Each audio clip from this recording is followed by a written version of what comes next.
Oui, effectivement, confirmer et prouver aux absents qu'ils ont pourquoi pas tort de ne pas être là, comme Dimitri Zarzeski ou bien encore comme Brice Dulin, les 2 des 7 internationaux du Racing retenus avec le 15 de France. Un Racing 92 à fière allure avec notamment Chris Mazoé, titulaire pour la première fois devant son nouveau public. Dambiel, lui, était à l'ouverture en l'absence de Gousson blessé. Une belle poignée de main avec Benjamin Lapère, l'ancien pensionnaire des Ciels et Blancs, passé désormais du côté de La Rochelle. La Rochelle qui, vous l'avez dit, a reçu une sévère claque la semaine dernière à domicile face à Clermont et qui va attaquer parfaitement cette rencontre. Pas de pression négative, pas trop de problèmes dans la tête des joueurs rochelais qui vont ouvrir la marque dès la 2e minute par leur ouvreur Zach Holt sur cette pénalité. Très bonne entame de match, je vous le disais, face à des Racingmen plutôt timorés qui ont mis du temps à entrer dans leur rencontre. Les Rochelais en ont donc profité grâce à leurs avants. Ici Romain Sazi qui franchit la ligne suite à un bon ballon porté, une belle incursion dans les 22 mètres suivi de cette occasion d'essai. L'arbitre va demander la vidéo et au ralenti on va constater que Sazi,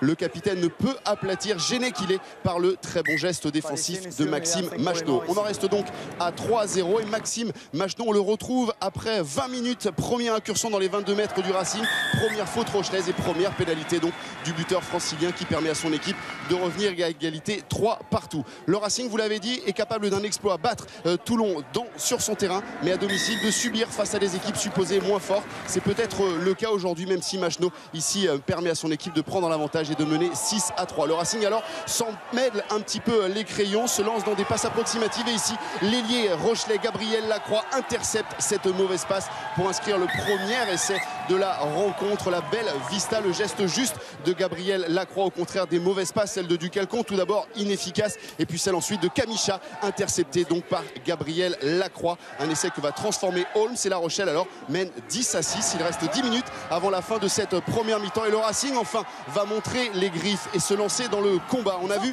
tout à l'heure un Racing emprunté notamment sur les phases de combat. Et bien là ils vont vraiment prendre l'ascendant. Ce ballon va sortir pour Kamicha et en duel en 1 contre 1 il va effacer 2 défenseurs pour aller finalement inscrire le premier essai du Racing et puis surtout se racheter de sa mauvaise passe sur l'essai rochelais. Gabriel Lacroix avait marqué, cette fois c'est Kamicha et Mike Phillips apprécie la performance de son partenaire 13-10. Mike Phillips à la mi-temps a le sourire, lui qui est le François Trinduc du rugby gallois, écarté de la sélection galloise. Il a, dit-on du côté du Racing, repris le chemin de l'entraînement avec le visage un peu fermé. On espère qu'il retrouvera le moral, peut-être retrouver le moral et le sourire avec ce déboulé en début de seconde période de Kamicha intenable. C'est peut-être le grand bonhomme de ce match, impliqué sur tous les coups, lui qui était remplaçant au départ de cette rencontre et qui dès son entrée en jeu a vraiment montré toute l'étendue de son talent. C'est lui qui ici provoque le carton jaune de Pierre Aguillon, l'ancien joueur d'Oyonnax. La Rochelle alors réduit à 14 contre 15 va subir la puissance du Racing qui se retrouve sur ce ballon porté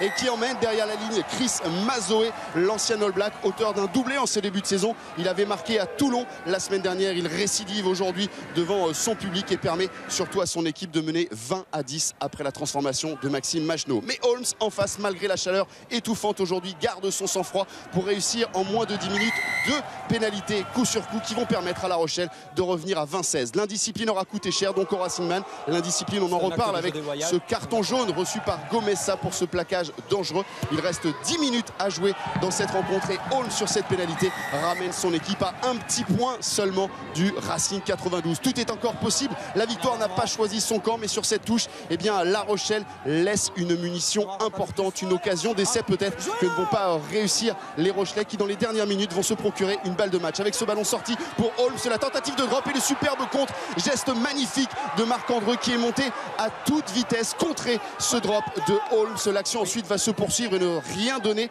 Mais regardez, Laurent Travers le sait, l'ambiance devient étouffante ici à Colombes. La chaleur est importante, mais la pression, la tension sur cette fin de match est totale. Avec une dernière munition, une dernière balle de match pour cette équipe rochelaise. On a changé de buteur, ce n'est pas Holmes, mais Barak qui s'est placé dans l'axe des poteaux. Le drop de la victoire peut-être pour Jean-Pascal Barak qui passe à côté. C'en est fini des espoirs rochelais qui laissent échapper la victoire. Le Racing s'impose 20-19. Grosse déception évidemment pour La Rochelle et qui plus que le bonus défensif aurait mérité aujourd'hui la victoire.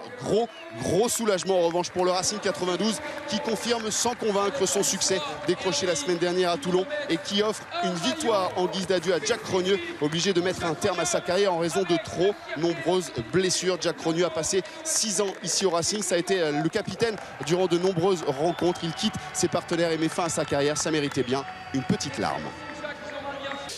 faut l'avouer, aujourd'hui, La Rochelle méritait la victoire. On est chanceux de gagner. On s'en sort avec un point d'avance.